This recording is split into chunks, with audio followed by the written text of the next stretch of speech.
Fidèles téléspectateurs de Mantiale Matumuna Télévision, partout où vous êtes dans le monde, vous êtes aux États-Unis, vous êtes en Europe, en Asie, en Afrique, partout où vous êtes.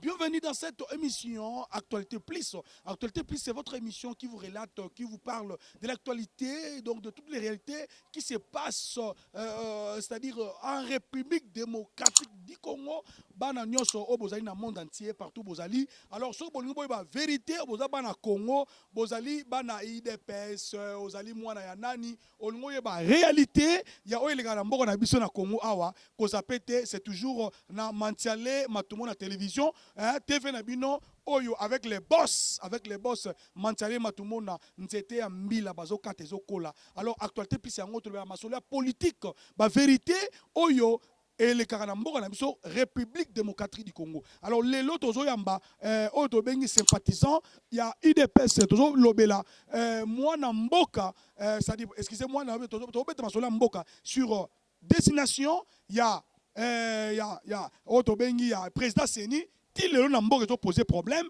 Marche ya la Mouka Boyebi est prévu les 15 mercredi les 15 ils ont posé toujours problème, ba lobby toujours problème. Alors et puis toyeba qu'est-ce qui ne va pas social ya mboka ni ne zo bloquer yango parce que mkonza mboka lobaki tokolia tokomela. Alors le to yambi l'un des sympathisants il y a IDPS mutu ozo soutenir Fachi Beton ne to na ye awa comme on a ye monsieur Siama Didier nazo présenter bino ye kalamingte ye yo ata pemé nanga monsieur Siama Didier mbote na yo monsieur les journalistes. Alors monsieur Siama tonto ye basikoyo yo comme on a eu Kassiama, mais na kata politique, ozali nani na kata Congo démocratique. Bon, na politique, toujours ça la politique activité, toujours ça ba congolais, toujours ça la politique passive parce que tout le monde est politicien dans son pays. Mutu morote, oyaza intellectuel à Tangi, akoko mona fait politique mo ezo sala sur le terrain à l'obate, même so ka lobele ya mutu musuta legi na TVT parce que ba msu baza ba monopole à TV, biso peut-être wana ngote, mais tout intellectuel a le droit de raisonner, même en faisant un monologue scientifique, intellectuel, il y a conscience, il faut réfléchir. Voilà. À réfléchir, il y a un problème, mais ça, c'est-à-dire au Congo. Voilà. Voilà, merci beaucoup. Alors, vous comprenez, le lonaïe, mais c'est Kassiama Didier, n'est pas bête ma solo ya politique, il y a actualité au Ezo le Kanambo au Congo. Mais avant cela, tonto yeba, mais c'est Kassiama Didier, Ozaki, dernièrement, ton monnaie Ozaki sympathisant, na côté ya Joseph Kabila. Mais le lo, oye kota Fachi Beton, ozo soutenir yé, au lobby qui est non, ozana Fachi Beton. Et ça par rapport à Nini. Qu'est-ce qui vous a poussé à soutenir le lo Fachi Beton? Bon, tu yebite, na critère na bango. Ba critère ezali ndenge na ndenge ngana ba principe nanga pona kumisa mutu ou bien kokumisa mutu c'est trop dit mais pona soutenir mutu natala ba principe mike neti Kabila le na bandai ko soutenir c'était simplement parce que na mona yina ba qualité humaine en tant que mutu azaki nango il ne parle pas beaucoup avant de prendre une décision il réfléchit. Il n'ingérit pas, il peut critiquer, mais d'ailleurs même la critique n'est pas au monde en côté, il agissait directement.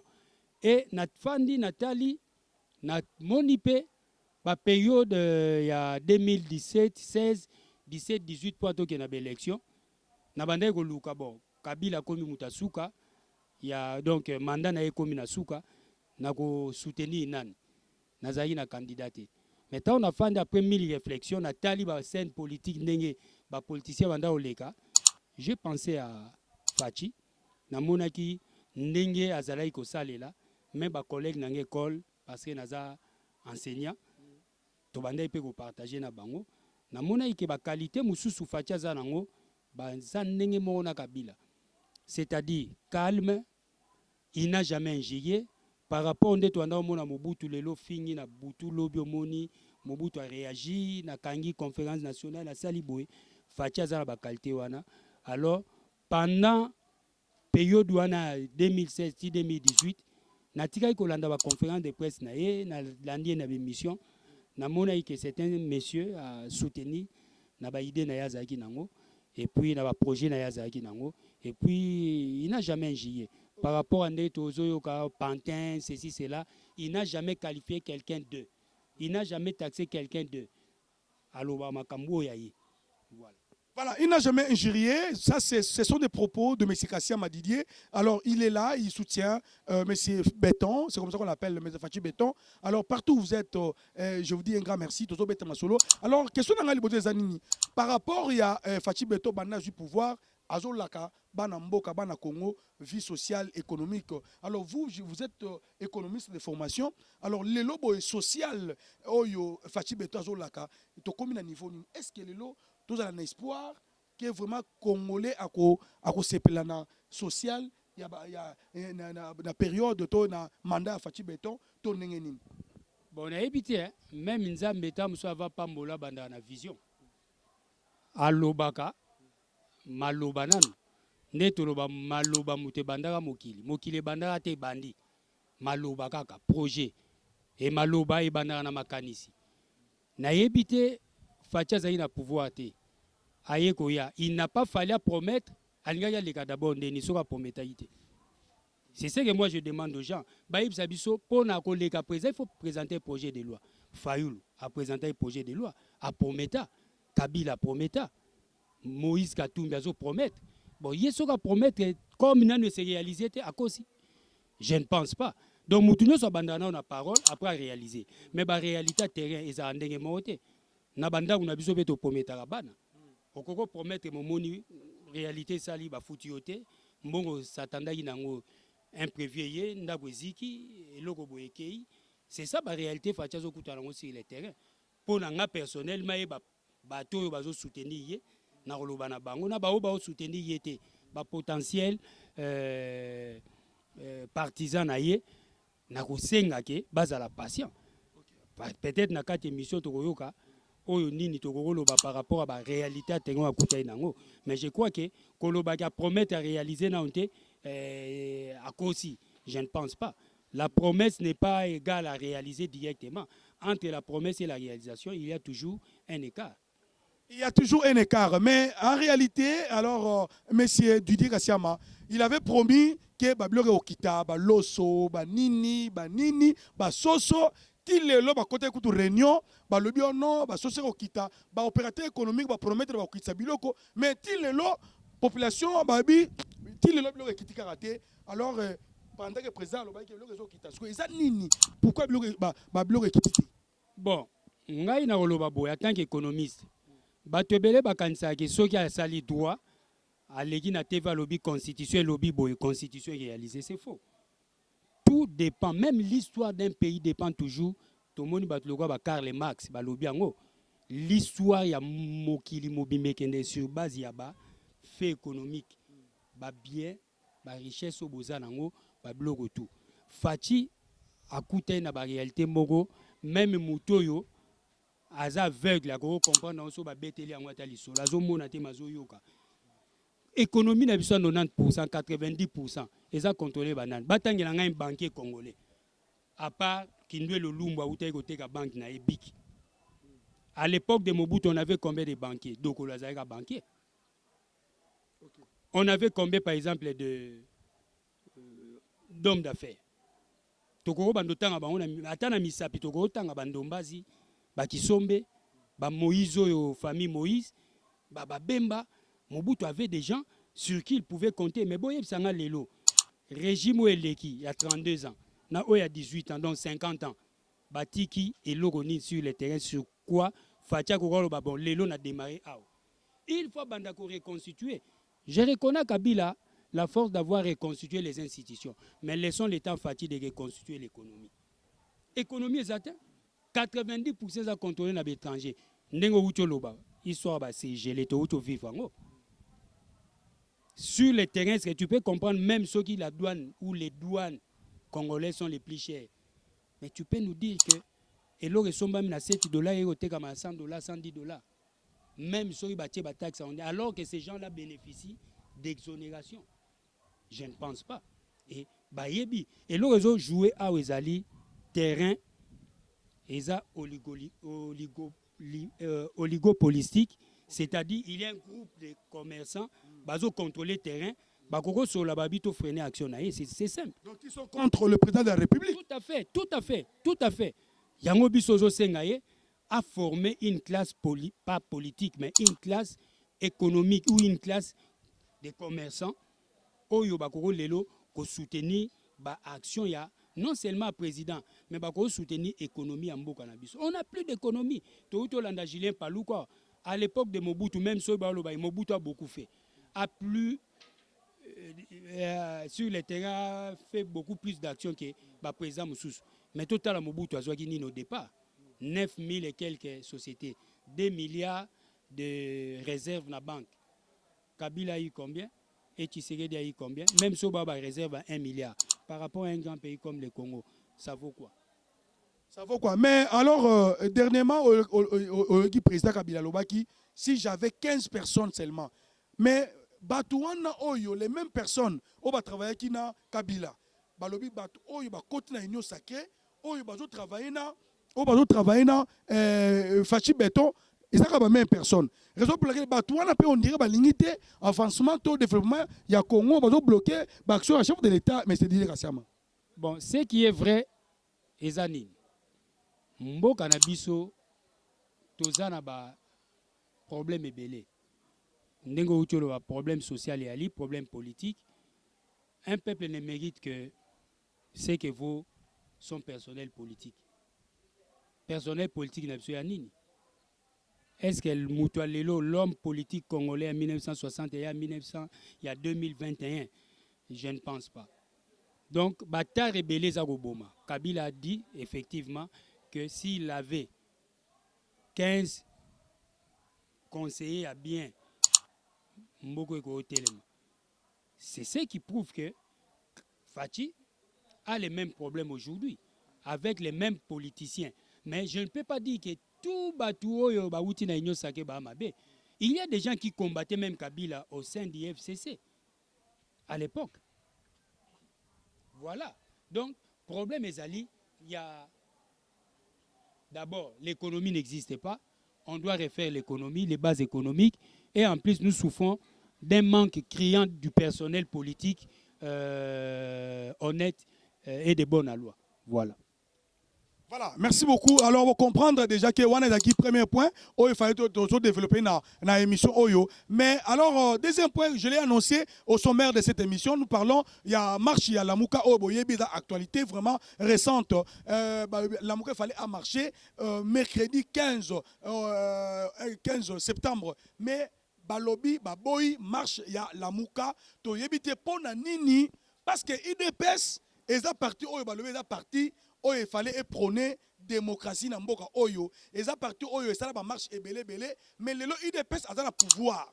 Mais pourquoi bazoko bloquer ba marche ya ba parti mususu? Mais c'est dire que c'est pourquoi bazoko bloquer ba marche ya ba parti mususu?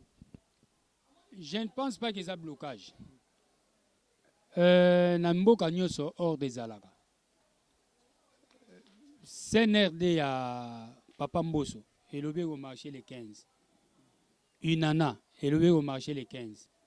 Fayoul a lobby au marché les 15. Lobby na landa ikutu, président Inana lobby ke, a kenda ki avant 5 les 15 à marché, et pas gouverneur à tout na soki, bakomaki. Soki nani lamuke komaki. D'après yé a lobby lamuke komaki te. Mais même si bakomaki, oui, tous un régime d'information. Mais il y a des volets oyo pouvoir et maîtrisaka, ou opposition maîtrisaka. Voler par exemple sécurité, ceux qui les lobby infiltré bango et que lobby problème et quoi ba lobanan. Et surtout que ngezo kamusanga avant bossa la marche, boki okota na mukanda na CPI. Intention ba politicien les années. C'est-à-dire bazol ba bebi ça marche pour la lobby quoi la fatia comme mutuba kangé na CPI.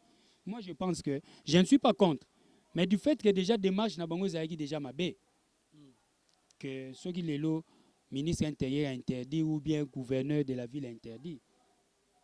Il a raison. Mais papa Kassiama balobi oyo lobi wana eza faux et archi faux parce que parti à président Mboso balobi bango pe balinga ko marcher les 15 eza juste pour na ko boycotter marche ya Lamuka parce que mutali boso annonce marche eza Lamuka mutali annonce marche bino bon, yebisangai parti ya Mbosso o ba parti bazana na union sacrée, balinga marché pour na nini parce que la muka azoko marché pour na ba raison na ye personnel, pour na raison personnelle. Sikoyo parti ya président assemblée nationale monsieur Mbosso Kodapwanga. Et ko marché par rapport à nini? Bon, bango bazo marché pe pour na ba soutenir Fachi. C'est des bonnes guerres. Pour na nini yo lingi ba pesa au droit yo marché, muninga msuba pesa c'était même so les mêmes jours. Bon bino pour na nini ka bo lingi ka kokota, jour ka bango lingi marché, bino pe bon marché. Non. Et l'ingyo lo bateke, ceux qui yo au marché les 15, bat msuba za sous na droite Congo mobimbe au marché le souté parce que yo au marché les 15. Justement. Donc bango ba ba certains droits constitutionnels, la marche pacifique. So ba osa ngo pacifiquement. Je souhaiterais que la muka paye marche. Mais ngana lobby, ngana mona déjà mabé passer bakende na CPI. C'est comme s'il s'attend à quelque chose bien avant. Pour naba alerter déjà CPI, ba yebi ke loge obima. Bien même ceux qui peut pouvoir ebomiter et kangité, bango bako créer quelque chose pour naba boire que la fati. Fati te papa. Donc mieux vaut gouverner c'est prévoir, ils ont quand même prévoyé parce que ba yebi ke bino bo empêcher bango bo lingité ba marcher. Yango ba sa ni wana ba alerter déjà CPI mabé ça wapi. Mais yo utolo ba social là, pour ni ba marche sociale et ça la marité. Ka ba marche politique. Si gelé awa ba utayko.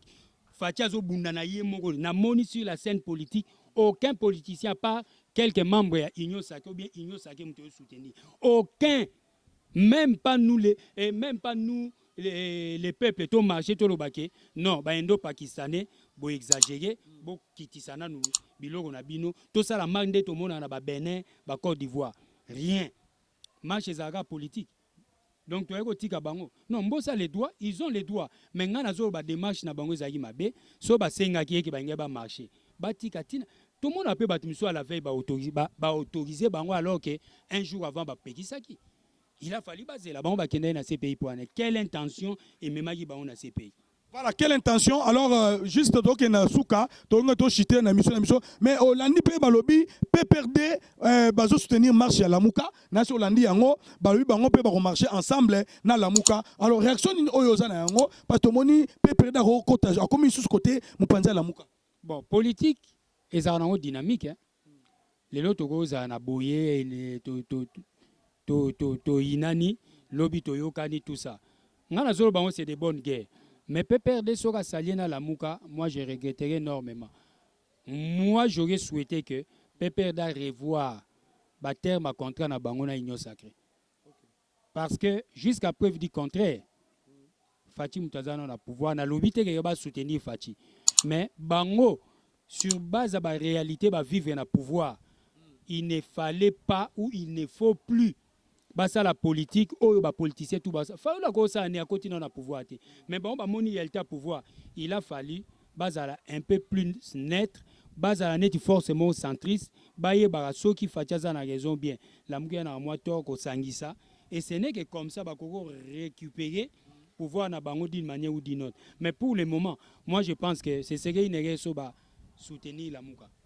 Voilà, nous continuons. Comme je l'ai annoncé, nous sommes presque à la fin. Mais avant cela, nous allons aborder un sujet. Mais laissez-moi d'abord dire un grand merci à Madame Belta Ngaï. Et ça fait plaisir. Monsieur Alex Ngazani. Donc, merci beaucoup à toi. Donc, sans oublier, Ntambila, Bazoka Tezokola, monsieur, ça s'appelle Monsieur Matumona. Donc, Mantiale Matumona. Alors, abonnez-vous. Donc, vous s'abonnez plus. Sur actualité Mboka. Alors, tu as cité le nom de la sujet de Souka Oyo, tu as dit à Seni. Alors, tu as dit monsieur Kassiama Didier, Oyazali, partisan, il y a IDPS, à soutenir Fachi Béton. Mais monsieur Kassiama, Balobi Bino, Bobande Bagé Bino, vous avez parti à la démocratie. Mais nous savons avant l'élection, vous triquez déjà, vous bloqué destination président Seni. Ngai na banza keza bango bazo bloqué. Na banza kutu c'est comme ça. Bango bato bazolu ka bazwa pouvoir pour le pouvoir. Est-ce que tu peux comprendre déjà na mona ki on même pas Kabila. Président Mobimba na mboka yango nga nazo rekete pour na ba politicien na biso bazo te ya biso te masse. Président du pouvoir en 2018 a gagné l'élection en 2019 au bani déjà au beta lisola 2023 pour la élection. Donc, c'est comme si pays marche en a élection. Quand vous faites des élections, les pays marchent. Non. Non, moi je ne pense pas. 2018, va voter président. 2019, vous allez 2020, 2021, vous bandit soit y a nini. Mais quand à Seni, il y a des élections. Mais biso to zala kaka, na utolo baba si gelé to marche à raté, ram, to marche à raté. Mais so to kaka, Seni, ba politicien ba komo bimsa ba nanzela. Ezaka pour ni basa la rotation. Et l'autre to ebi yangwana. Bati ke la fachita, soki a go triquer. Ba kanga na loi électoral. Kabila Zaï na pouvoir. Il avait tous les rouages. Il a tous les rouages à politique. Mais il faut les opposants. Bon, pourquoi pas Fati Pekoro Salamelaye? Ceux qui biso to télémélier, biso, c'est-à-dire, non, baba, oh, bazab opposant, ba télémélier, ba tie ba loi bien, à partir de marche, banin, ne ba olinga ba sala lobby, ceux qui ba autoriser, ba on to éviter, et ba koko freiner pe président. Ce n'est pas dit que ceux qui moutouana koti to monaki, nanga. Azalaï Mouta Fati, et pardon Mouta Kabila. Mais comment Kabila a l'équipe si Chada était, mais Fati a l'équipe. C'est pour dire qu'à un moment, si le peuple était vomi, à tort ça l'indengenin, à tort le bio triqué l'élection, tout le monde va payer, belé batouako marché, babimi na balabal, baza capable de mobiliser. Baza capable de mobiliser batouté, par exemple ceux qui Fati a triché. Non, moi je pense pas. Il faut batika et l'oko yako. Ça la wana bazo sala pour la présidence Seni. Tout mon histoire à Seni bandi. Ti lelo. Président Seni la raconté. On n'a jamais eu un président. Il y a Seni accepté na batu nyonso. Et ce n'est que des bonnes guerres ndenga na lobara. Et puis ce que moi je regrette, président Seni balobi azana ba acquaintance ayeba ina président. Donc c'est comme si le président oyaza en pouvoir. Aza au pouvoir. À Koki Kozana, relation tena batumisus. Moi, je trouve ça mal. Hein. Moi, je trouve ça mal. Même Bassangwanande Bazali, ou bien pasteur, évangéliste.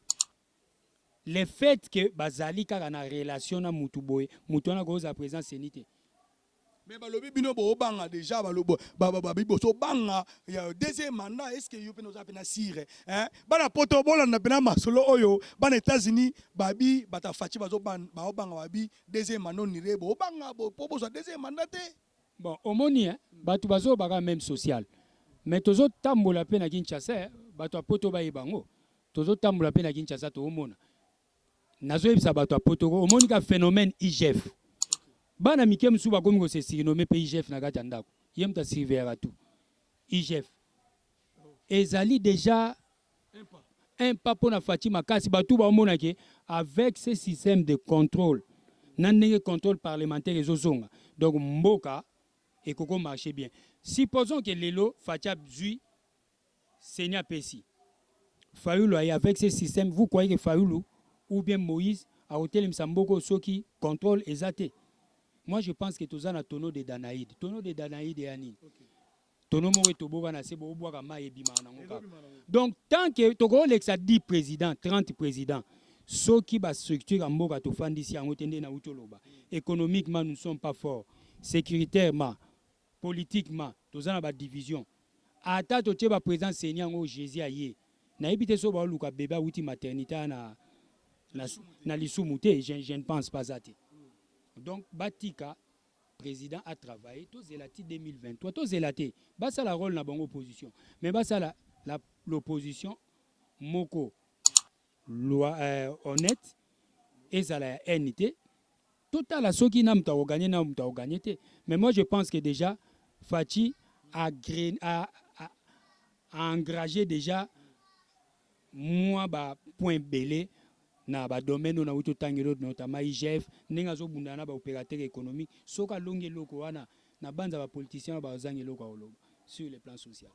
Voilà, merci beaucoup, fidèles téléspectateurs Banapoto. Alors, vous êtes en train de suivre votre émission Actualité Plus. Actualité Plus, et ça, émission est bétamine masolo à Poto, Tobeti masolo, il y a IGF, pardon, il y a IGF, voilà. Tobeti masolo, il y a social, masolo, il y a désignation, il y a président Seni, Tobeti masolo, il y a Belé, il y a marche à la Mouka. Alors, comme presque na Souka. Mais avant de commencer na Souka, le dernier mot, il y a M. Toyambi, M. Kassama Didier. Mais avant, dernier mot, mo na ngana bakisa yo kama question mo likolo wana na o etali o etali pemboka hein o yebisa biso est-ce que vous avez surpris que non ba politicien na biso ba travailler pour l'intérêt ya mboka et puis le dernier mot na yo poto koma to suksa émission ya mukula lelo dernier mot na osenga nanu na kolinga émission ezala otie mutu moko to débattre mais pour na mboka na wuti koloba ngo ba politicien na biso en général à 90% va travailler pour na mboka to monango ceux qui sendi c'est tout le monde qui est dans la rue mais ceux qui ezaka économie sociale le président seul donc pour ngai to senga ke ndenge basali coordination des changements de mentalité tout ça l'effort population comprendre la réalité politique économique to bunda na biso mo to libérer na économie et to beta masolo politique ici voilà d'ailleurs écoute bato be ba komo lo bango hein bas comme na bango senga lem suma dictature humaine il y a Jean Kadhafi pour les politiciens trop faillis. Voilà. Alors, merci beaucoup d'être venu, M. Didier Kassiama. Alors, il y a des gens qui ont soukaté, tu continues, Royambayo, tu as monsieur Ebele, politique, tu as masolo. Alors, tu pesi, merci, Nabino Nyoso, Bana Poto, Bana Europe, Bana Asie, Bana États-Unis. Oyo bolanda biso en tout cas, bon continuer à s'abonner. Na mantiale, matumona. Télévision, na compte YouTube, vous avez décidé, vous avez actualité avec moi, votre humble serviteur, Gédéon Katinji HD. Alors, c'est un plaisir pour moi, Nazagina Bino, na pour remettre un solo politique. Si vous voulez contacter, plus 243 89 58 65 152, na bandeli plus 243 58 65 152, donc 89 58 65 152 plus 243 89 58 65 152. Alors merci beaucoup à l'équipe technique qui nous a tenu compagnie. Là je vois le réalisateur du moment, il est très intelligent, il a beaucoup travaillé dans ces pays, c'est Beloti Kadi, Beloti Kadi abimisa a créé bateau, ça la bateau. Donc azan ça mettait pour nous créer donc ça dit à format ebelé Beloti Kadi boyebi donc l'ostade ebelé sala. Alors sans oublier caméraman du moment hein, lui c'est Voldi Ingolo azakina biso. Alors merci beaucoup à vous Nzetambila bazo kata ezokola monsieur Mantiale Matumona Nzetambila bazo kata ezokola pesanga confiance pesa Beloti confiance aux a décidé parce que Moussala est bandi. Alors la poto so bolingo boyeba actualité mboko za pena mwana Congo solo s'abonner na Mantiale Matumona télévision et moi je vous retrouve très prochainement avec un autre numéro sur votre chaîne Mantiale télévision. À suivre.